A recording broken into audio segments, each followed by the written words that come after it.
Hello viewers, जय Jagannath. बरीर political स्थिति केमिति अच्छी यदि जानिया को चाहते तो वीडियोटी जारी रहतु। विगत किछि दिन है आमर बरी ब्लॉक सब बेले हिट लिस्ट रही आसी, कारण बरी ब्लॉक रे राजनीति केबे भी एक तरफा जाएनि, सब बेले कंटेस्ट है। यहाँ इतिहास आम बरी ब्लॉक राजनीतिर जे केबे भी एक तरफा कई लोक स्वाधीन भाव में हो दलीय प्रार्थी होता एक तरफा कई के जीति पारि ना, सबदा संघर्ष हो आसी माटी। तो विगत किछि दिन मध्य जो घटना गुड़ा घटी आसत तापर आगे नजर पकईदेवा। प्रथम बीजेडी विश्वरंजन मल्लिक को निजर प्रार्थी करछि, या परे उमेश जेना को बीजेपी निजर प्रार्थी करछि। ए गोटे दिन तले मात्र देवाशीष नायक वर्तमान कांग्रेस रे जॉइन करछंती। ए आशारे हुए तो कांग्रेस टिकेट मिल जाव। एमती जदि हुए तो प्रथम थर सबुथर बड़ी एथर त्रिमुखी लड़ाई देखा मिल ना।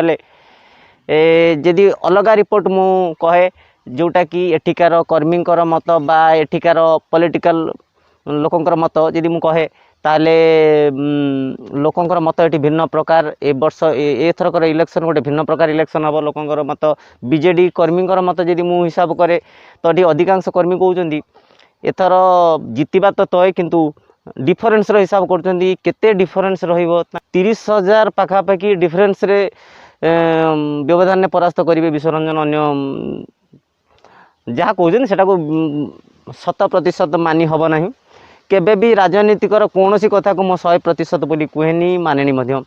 एबे बीजेपी कर्मी कहते बरी सर्वदा सर्वदा लड़ाई करी आछि, तो बरी रे केबे भी एक तरफा कई केबे जीति पारिबेनी, तो लड़ाई बरी रे पुणी हबो। एवं एथर लोक निश्चित मत परिवर्तन करी गोटे बदल संपूर्ण अलग सरकार खोजे। जो सरकार सहित एत वर्ष रही आसुँच अनेक किसी घटी जाइथिबो जार कि विरोध करने को चेष्टा करेंगे एठिकार बीजेपी लीडर्स। जदि देवाशीष को टिकेट मिले कांग्रेस तरफ ताले मत लगुनि एक तरफा लड़ाई हम, त्रिमुखी लड़ाई हम। त्रिमुखी हेले मध्य एथेरे ए पर्यंत विश्वरंजन पल्ला बहुत भारी रही। एटा एठिकार बीजेडी कर्मी रिपोर्ट जोटा को पूरा 100% मानि हेनी। वर्तमान जदि बीजेपी कर्मी रिपोर्ट को देखा जाए, बीजेपी कर्मी वर्तमान नुआ नुआ एक्टिव अच्छा। उमेश जेना को टिकेट मिलला परे एठिकार जी संभव आरंभ कर कैंपेनिंग आगु को जारी रखिए। नामांकन पर जना पड़ो जेते फ्लो का तरफ को गड़ुची। वर्तमान फ्लो किसी जना पड़ूनी, ये जहाँ लोक कथा एठिकार कर्मी कथा, किंतु रियलिटी कौन से तो केवल इलेक्शन पर ही जना पड़ो।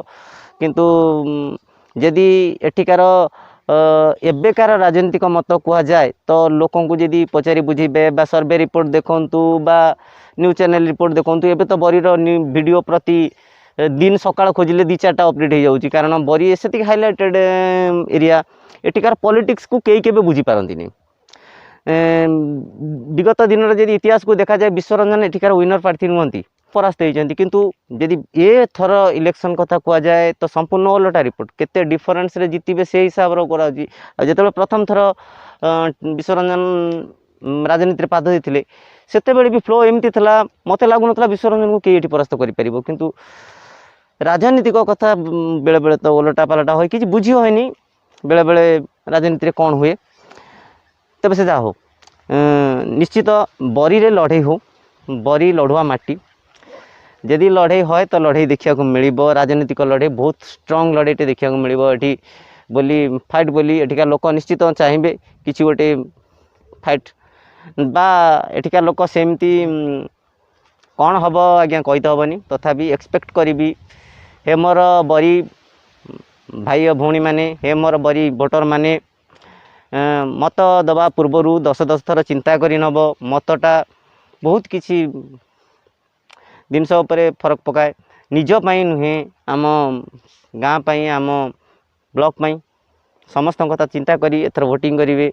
भोटिंग रे भोटिंगटा बहुत मुख्य जिनस आम सांविधानिक सिस्टम रो टिके गुरुत्व दे भोटिंग करेंगे।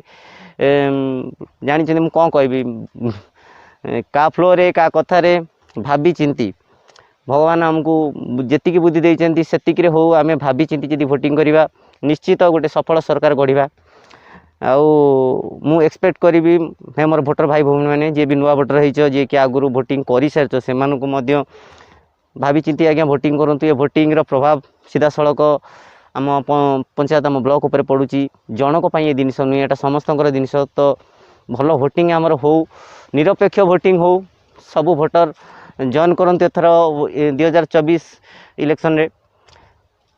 Thank you. यदि वीडियोटी भल लगे लाइक निश्चय करेंगे।